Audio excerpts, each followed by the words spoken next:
Welcome to my class. तो करें शुरुआत क्लास की चैप्टर 7 के साथ, weather climate adaptations of animals to climate. तो आज की क्लास बहुत इंटरेस्टिंग होगी क्योंकि आज हम बहुत सारी ऐसी चीजें पढ़ेंगे जो हम जानते तो हैं आसपास, but yes again science behind that is always inter not connecting. तो आज आप बहुत सारी ऐसी चीजें रिकॉल करोगे जो आपने कभी ना कभी देखी हैं और उनके बहुत ही यूनिक फीचर्स के बारे में पढ़ोगे जो आपको बहुत सरप्राइज कर देंगे और आपको और मोटिवेट करेंगे इन वीडियोस को देखने के लिए और ज्यादा इंफॉर्मेशन गैदर करने के लिए। So let's start. तो सबसे पहले हम डिस्कस करते हैं वेदर क्या होता है, क्योंकि हम ये रोज ही सुनते हैं। हमारी सुबह का शायद पहला क्वेश्चन यही होता है, वीकेंड्स का पहला क्वेश्चन ये होता है, क्योंकि हमें बहुत सारी प्लानिंग करनी होती है। तो वेदर क्यों एक इंपॉर्टेंट एस्पेक्ट है हमारी लाइफ का, क्योंकि बहुत सारी चीजें जो हैं वो वेदर पे डिपेंड करती हैं। सो सबसे पहले let's read what is weather, the day to day atmospheric condition of a particular region. तो इसमें सबसे इंपॉर्टेंट पार्ट है डे टू डे, क्योंकि वेदर कंडीशंस रोज एक जैसी नहीं होती। आप न्यूज़पेपर उठाते हो और आजकल तो सबके पास गूगल फैसिलिटीज है, आप मिनट्स के अंदर सेकंड्स के अंदर अपनी वेदर कंडीशंस वेदर रिपोर्ट जो है वो आपको मिल जाती है। सो समझने की सबसे इंपॉर्टेंट बात यही है कि it is a day to day atmospheric condition, क्योंकि आप सुबह जब न्यूज़पेपर उठाते हो तो आप जब भी उसमें वेदर रिपोर्ट पढ़ते हो या स्कूल की न्यूज में आप हमेशा अपना वेदर रिपोर्ट जरूर पढ़ते हो, सुनते हो या बोलते हो, तो उसमें आप मेंशन करते हो आज का दिन कैसा होने वाला है, Sunny, cloudy, windy, yes, temperature कितने डिग्री सेल्सियस होने वाला है, रेनी है या नहीं है, राइट? अगर आप रिकॉल करो, और अगर रिकॉल नहीं भी कर सकते, you can collect the weather reports in different newspapers, जिससे आपको आइडिया मिलेगा। अगर आप एक हफ्ते का भी कंपैरिजन करोगे तो आपको छोटे छोटे वेरिएशंस दिखते रहेंगे, जिससे ये प्रूव होता है कि हर रोज जो हमारी वेदर कंडीशंस हैं वो चेंज होती रहती है। और किन किन फैक्टर्स पे हमारी वेदर कंडीशंस डिपेंड करती हैं वो ये है जिससे वेदर रिपोर्ट बनती है। They are the elements of weather. जैसा मैंने अभी बताया, टेम्परेचर, क्योंकि टेम्परेचर कितने डिग्री सेल्सियस है उससे आप ये डिसाइड कर सकते हो कि आज गर्मी होगी या नहीं होगी, राइट? अगर सर्दी है तो भी आपको टेम्परेचर से पता चल जाएगा कि कितनी ठंड है, आपको एक हाफ जैकेट पहनने की जरूरत है या you should carry a big jacket with you, right? उसी तरह से अगर हम बात करें ह्यूमिडिटी की, अगर बारिश का मौसम है, आपको लग रहा है कि ह्यूमिड लेवल्स बाहर जाना ठीक है कि नहीं आउटिंग के लिए, बिकॉज अगर ह्यूमिडिटी बहुत ज्यादा होगी तो क्या होगा? What is humidity? It is the amount of water vapour which is present in the atmosphere. तो अगर ह्यूमिडिटी लेवल ज्यादा है, जिसे आप हिंदी में हुमस बोलते हो, तो ब्रीथ करना भी मुश्किल हो जाता है, आप खड़े खड़े स्वेट करना शुरू कर देते हो। तो स्पेशली ऐसे डेज पे आप आउटिंग तो बिल्कुल एंजॉय नहीं करते।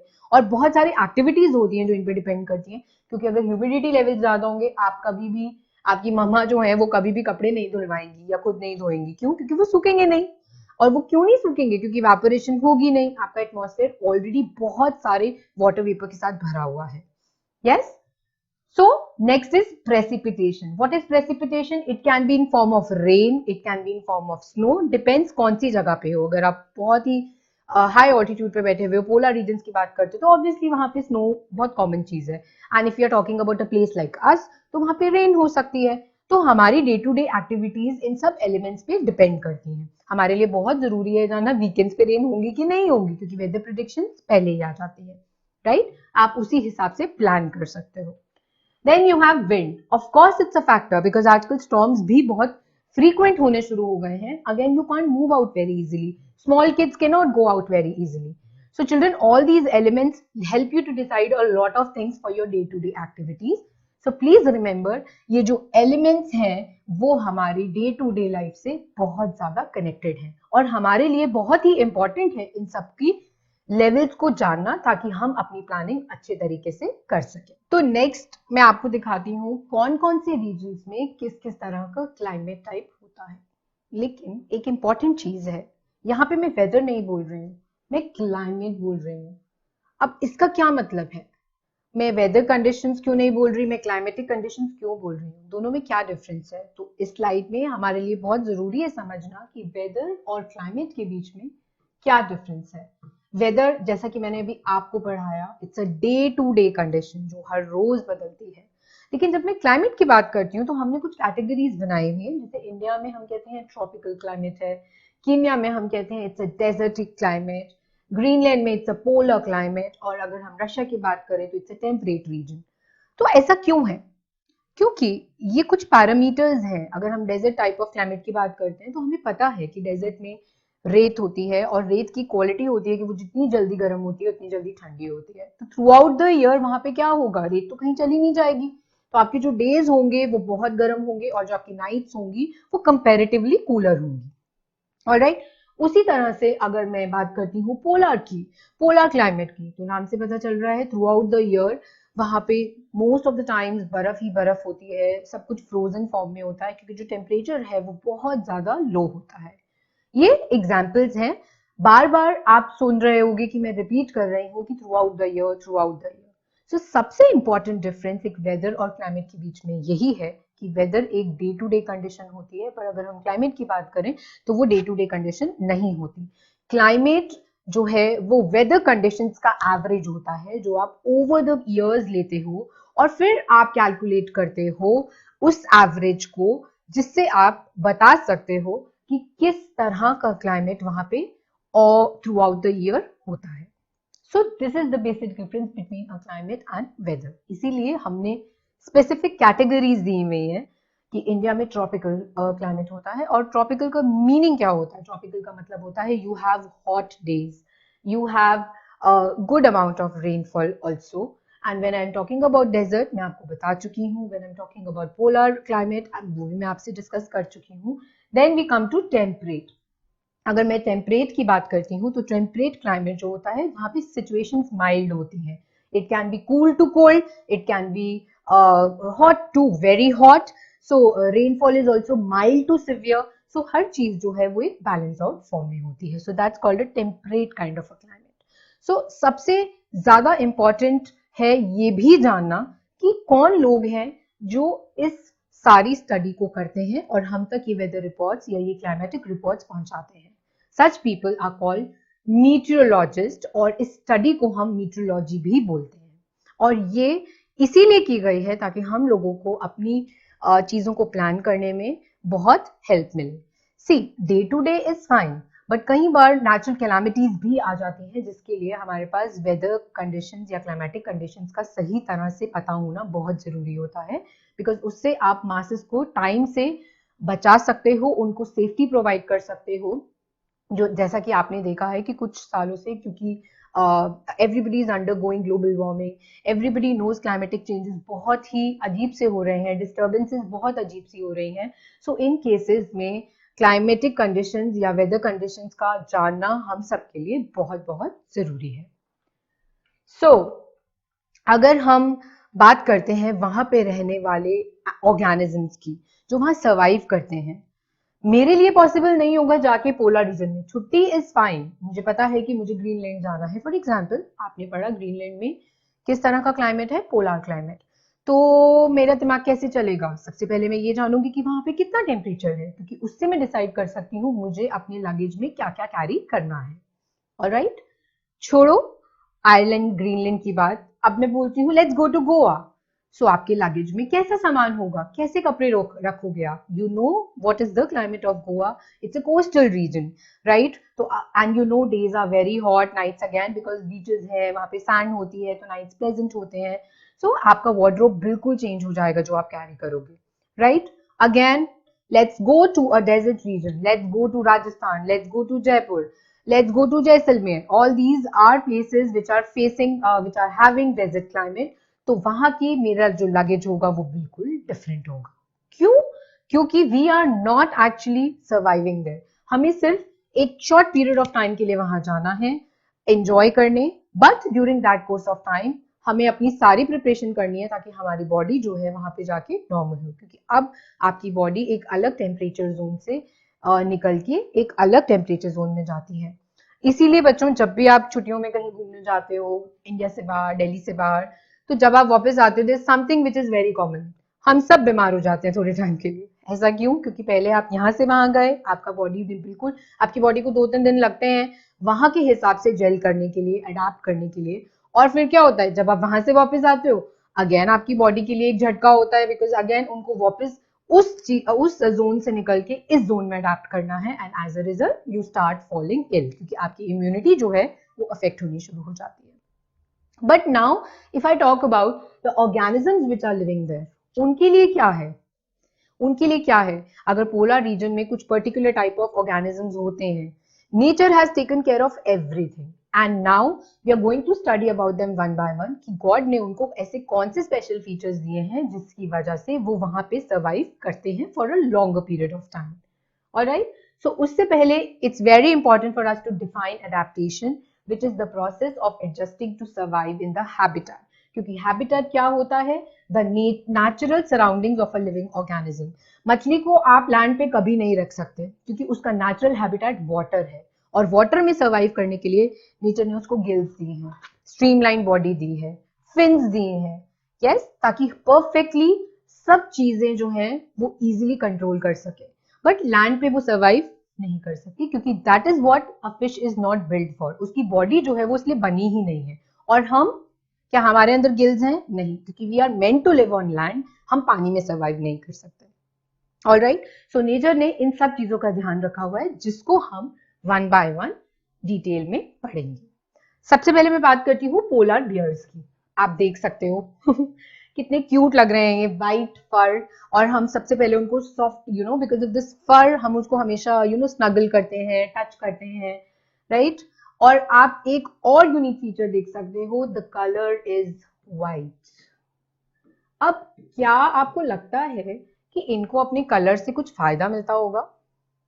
क्योंकि ये तो बहुत क्लियर है, इट्स ऑल आइसी, सब जगह ठंड ठंड है, तो ये बर्फ में ही सर्वाइव कर रहे हैं, and they are found in polar regions. But ऐसे कौन से फीचर्स हैं जो इनको वहां पे सर्वाइव करने देते हैं? क्योंकि अगर हम ऐसी जगह पे जाते हैं तो hardly for few days, but it's very difficult for us to survive, क्योंकि हमारी बॉडी का टेम्परेचर बहुत अलग होता है, हमारी बॉडी के फीचर्स जो हैं वो बहुत अलग हैं, जैसा मैं पहले बता चुकी हूँ। बट इनके पास ऐसी कौन सी खास एडेप्टेशंस हैं जो इनको हेल्प करती हैं हमें सर्वाइव करने के लिए? सो जैसा कि मैं व्हाइट कलर की बात कर रही थी, there is a property which is called camouflage. आप सब जानते हैं कैमोफ्लेज के बारे में? Yes, what is camouflage? जैसे कहते हैं ना, गिरगिट की तरह रंग बदलना तो यहाँ पे रंग तो नहीं बदला जाता, रंग व्हाइट ही रहता है, लेकिन उसका एडवांटेज ये होता है कि जब भी कोई प्रे इनको कैच करने के लिए आता है, तो ये व्हाइट कलर बैकग्राउंड के व्हाइट कलर से, जो आइस है, उसके साथ मर्ज हो जाता है, और प्रे के लिए इनको ढूंढ पाना बहुत मुश्किल होता है, क्योंकि दूर से देखोगे तो सब एक जैसा दिखेगा, राइट। ये फीचर नंबर 1 है। नेक्स्ट वी सी ईयर्स, इनके छोटे छोटे कान आप देख सकते हो, ये बहुत हेल्प करते हैं इनको छोटी से छोटी साउंड सुनने में, क्योंकि as you can imagine yourself, इतनी ठंड में पहली बार तो सुनना और दिखना वैसे ही आधा हो जाता है। सो इनके साथ इनके छोटे छोटे कानों में कहीं पे भी इनको प्रेडेटर्स की आवाज आती है, तो they are very very responsive to that. Then thick fur, ये मुझे बताने की शायद जरूरत भी ना हो, थिक फर हम यूज ही तब करते हैं जब हमें बहुत ज्यादा ठंड से बचना हो खुद को, तो ये बहुत ज्यादा इंसुलेशन प्रोवाइड करते हैं उनको। Then coming to the skin and the feet, you can see they have flat feet. वो क्यों है? क्योंकि उनकी ग्रिप बनाने में, आइस पे चलने में वो उनको बहुत ज्यादा हेल्प करते हैं, राइट। एंड स्लिपरी ना हो, इसीलिए ये जो फीट है, फीट का जो स्ट्रक्चर है वो ऐसा होता है ताकि they can easily move on ice. You know, आप कभी भी हिल स्टेशंस पे गए हो या कहीं पे भी where it is snowy and all, you know it's not very easy to walk, but they have a very good balance because of all these features they have, right. So I think, as I said, small ears and a rounded body reduce the surface area and prevents heat loss. Rounded body का भी एक ये rule है, because आप देख सकते हो जैसे आप बर्फ का गोला बनाते हो, they have a small rounded body, तो वो उनको बहुत ज्यादा हेल्प करता है हीट लॉस प्रिवेंट करने से। और ईयर्स के साथ छोटे होने का, सुनने का तो फायदा है ही है, हीट लॉस भी प्रिवेंट होता है। और जैसा कि मैंने फीट का बताया, मूवमेंट में तो हेल्पफुल है ही है। Polar bears are good swimmers also, because जहाँ पे इतनी ठंड होती है वहां पे छोटे छोटे पडल्स होते हैं बर्फ के नीचे, जहाँ पे ये अपना जो प्रे है उसको कैच करने के लिए स्विमिंग भी करते हैं, जो सील को पकड़ने के लिए ये कभी कभी स्विमिंग भी करते हैं उस पानी में। So with the help of these feet it makes it very easy for them to catch their prey. तो अब आप समझ सकते हो कि जितनी रिक्वायरमेंट है खाने की, पीने की, शिकारी से बचने के लिए, सब कुछ इनके पास है उस एरिया में सर्वाइव करने के लिए। यस, तो आई थिंक ये सारे फीचर्स आपको बहुत बहुत क्लियर हैं। ओके, नाउ मैंने सिर्फ कुछ फीचर्स डिस्कस किए थे कुछ ऑर्गेनिजम्स के, बट इनके अलावा we have musk ox, we have arctic fox, we have reindeers, we have whales, we have seals which are also a part of these polar regions. So जैसा मैंने देखा आपको मोस्टली दिख रहा होगा white in colour except musk ox, बस musk ox में आप देख सकते हो thick fur, yes again the swimming abilities, small small ears, you can see rounded body. तो ये सारे फीचर्स जो है कहीं ना कहीं इन सबके पास कॉमनली अवेलेबल हैं जो उनको इतनी एक्सट्रीम कंडीशंस में सर्वाइव करने के लिए हेल्प करते हैं, राइट? तो अब जब हम थोड़े दिन के लिए जाते हैं तो हमारे फीचर्स तो चेंज नहीं हो सकते, बट या हम अपनी सारी पैकिंग और अवेलेबिलिटी उस हिसाब से करते हैं ताकि हम लोग वहाँ कुछ दिन के लिए सर्वाइव कर सकें, ऑलराइट? और फिर जब आप वापस आते हो आप रिलेट कर सकते हो कि कितना डिफिकल्ट है वहाँ हम लोगों के लिए सर्वाइव करना, because our body is not made for that.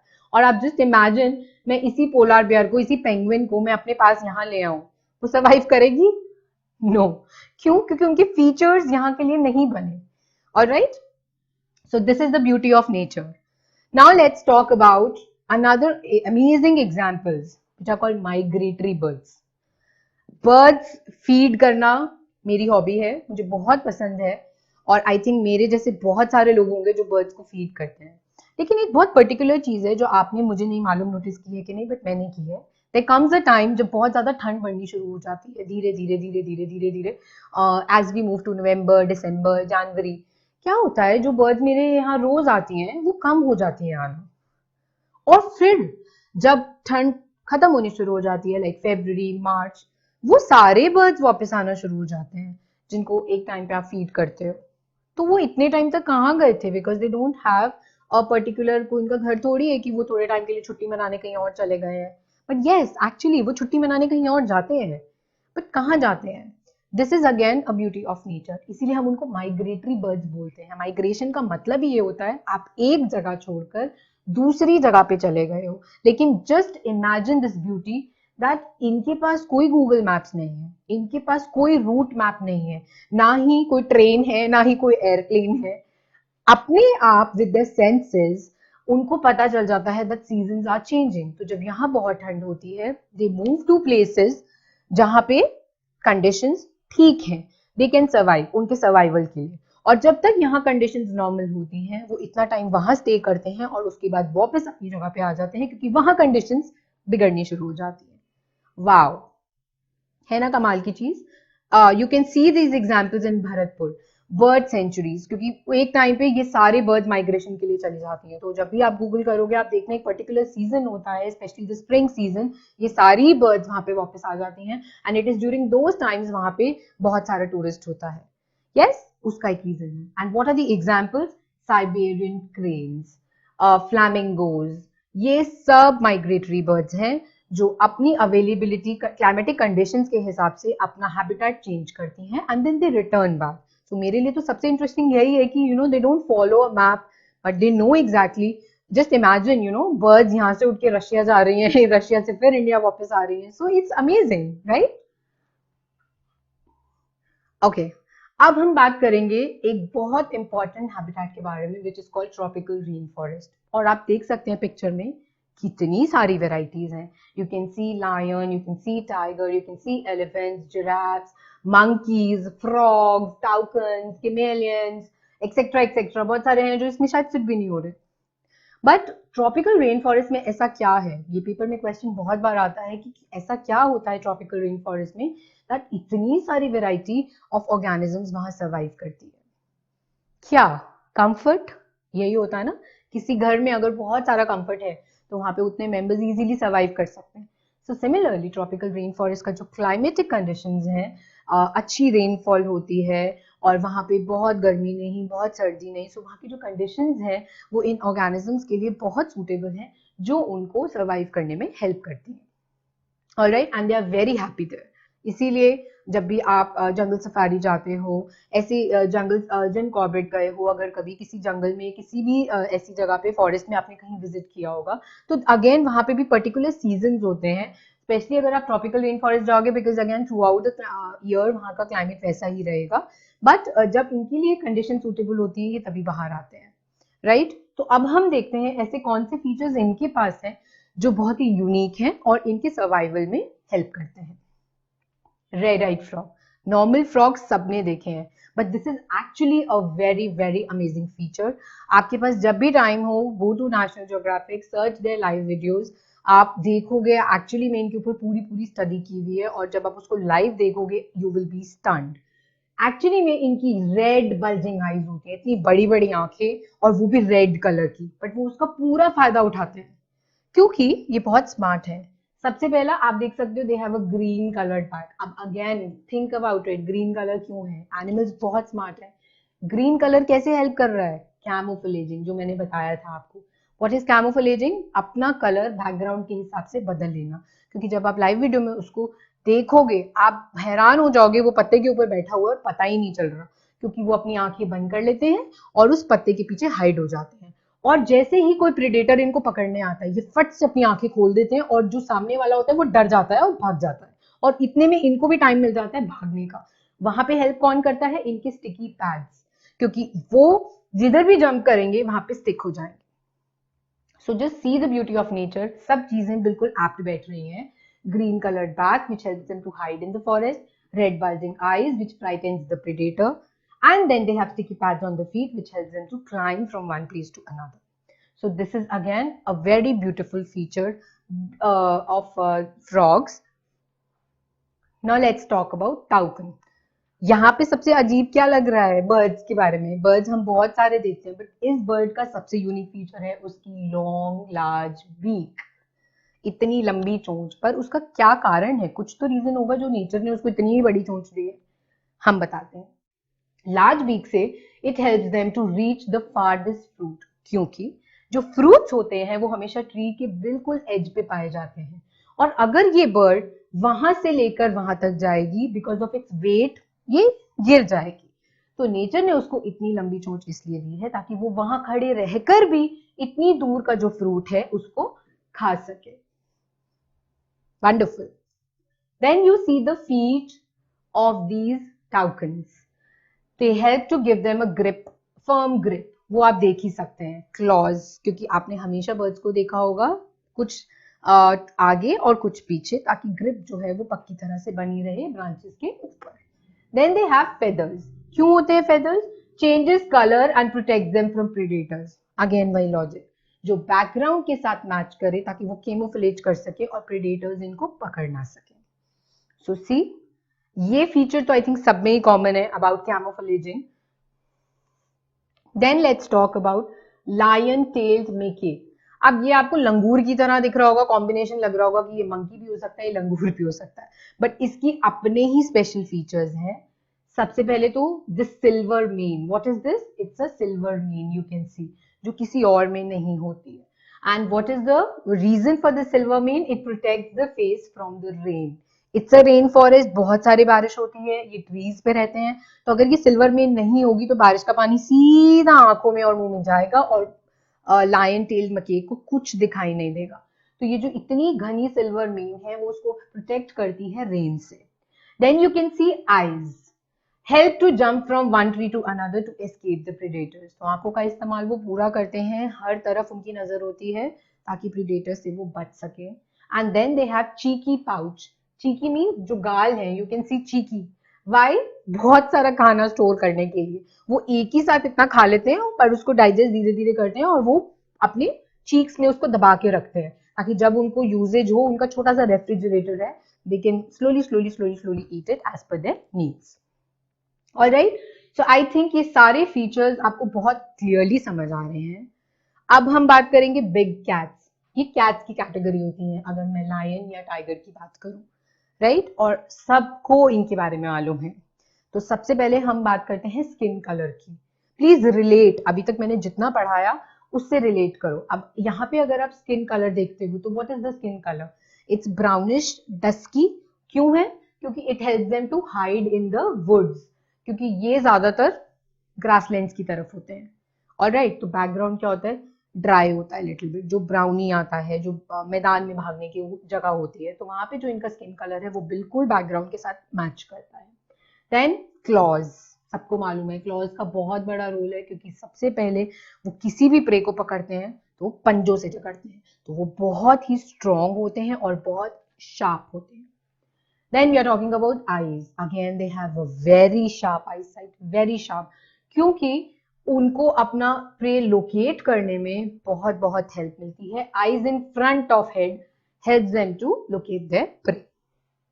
Then coming to teeth, ये भी बहुत जरूरी है, क्योंकि क्लॉज से वो उसको जकड़ते तो हैं, लेकिन टीयरिंग, आपको पता है what are they are always eating flesh, they are not herbivores, तो वो फ्लैश पे डिपेंडेंट करते हैं। एंड एज यू थी फ्लैश को टीयर करने के लिए you need very very sharp teeth and pointed also, so इसीलिए they have sharp pointed teeth to bite and chew the flesh. So these are the amazing features of big cats, and yes, they run very fast, so their legs are also very strong. दूर भागने के लिए आपने देखा है वो जब अपने प्रे को पकड़ते हैं तो कितनी तेज स्पीड होती है इनके भागने के लिए भी. Alright, now last we'll talk about elephants. हम सब ने हाथी को कहीं ना कहीं देखा है या उसकी राइड भी ली है बहुत बार, बट हाथी के अमेजिंग फीचर्स उसको कैसे हेल्प करते हैं ये हम नहीं पढ़ते. आज मैं फिर इस बारे में बात करूंगी कि उसके इतने लार्ज ईयर्स क्यों हैं, क्या रोल है इन लार्ज ईयर्स का. इट हेल्प्स टू हियर, सबसे पहले छोटे कान हम सुनना, बड़े कान छोटी सी भी आवाज को सुन लेना फटाफट से, and used as fan to give a cooling effect. क्यों, आपने देखा हाथी के कान बहुत बार ऐसे ऐसे भी चल रहे होते हैं, वो इसलिए चल रहे होते हैं क्योंकि जब उसको गर्मी लगती है तो ये जो ईयर्स हैं वो उसको फैन करते हैं और कूलिंग इफेक्ट देने की कोशिश करते हैं ताकि टेम्परेचर जो है वो मेंटेन रहे. ऑलराइट, देन टस्क, हमारे जैसे दांत होते हैं, हाथी का दांत सबने सुना है, दिखाने के कुछ और खाने के कुछ और. वो एक कहावत इसीलिए बनी हुई है क्योंकि हाथी के जो दांत हैं everybody knows this is very very strong, और वो बहुत महंगे भी होते हैं. पहली बात तो ये चीजें अलाउड है ही नहीं to sell off, but still जो भी लोग इन सब चीजों से कुछ बनाते हैं, if the animal is no more या किसी भी स्टेज में इन टस्क को यूज किया जाता है, they are very very strong. So elephant कैसे उसका यूज करता है, fighting its enemy. As I said, किसी को भी लग जाए वो उठेगा नहीं दोबारा. Alright, then let's talk about the trunk. Trunk is this सूंड, जो हमारे केस में एक नोज की तरह है, बट मल्टीटास्किंग है यहाँ पे. ट्रंक बहुत सारे काम करती है, स्मेल करती है, ब्रीथ करती है, picking up fruits, drinking water and bathing also. Shower लेते हुए देखा ना एलिफेंट को हमेशा सीज में से, नदियों में से. सो ट्रंक मल्टीटास्किंग है, वो एलिफेंट्स के बहुत सारे काम करती है. Then they have large round feet, ये बहुत जरूरी है. और एक और पॉइंट है जिसमें हम इनको कहते हैं pillar like legs. Pillar like क्यों है, क्योंकि उसकी बॉडी वेट इतना ज्यादा है कि उसको संभालने के लिए जो टांगे हैं वो बहुत मजबूत होनी चाहिए, because the balance will not be made and the elephant will not survive. So see nature, हर चीज का ध्यान रखा गया है कि टांगे उतनी ही मजबूत हो, पिलर लाइक हो, and also it carries the entire body weight and prevents it from sinking in the soft ground. ये भी बहुत जरूरी है, इतना भार अगर जमीन पे पैर ही रखेगा तो अंदर धंस जाएगा. तो ये सब चीजों का ध्यान रखते हुए nature has given it a perfect pillar like legs, जो उसकी बॉडी के वेट को भी बैलेंस आउट करती हैं और उसको हेल्दी भी रखती हैं. राइट, सो कितने सारे फीचर्स आज आपको मैंने बताए हैं. आई होप आप सब ये अपने दिमाग में रखोगे और नेक्स्ट टाइम जब आप इन ऑर्गेनिजम्स को देखोगे कहीं ना कहीं पे, तो आपके पास एक परफेक्ट एक्सप्लेनेशन होगी ये देने के लिए कि ये फीचर्स इनके पास क्यों हैं. ऑलराइट, मुझे लगा आज आपको बहुत मजा आया होगा. Let's meet in the next class. Bye bye.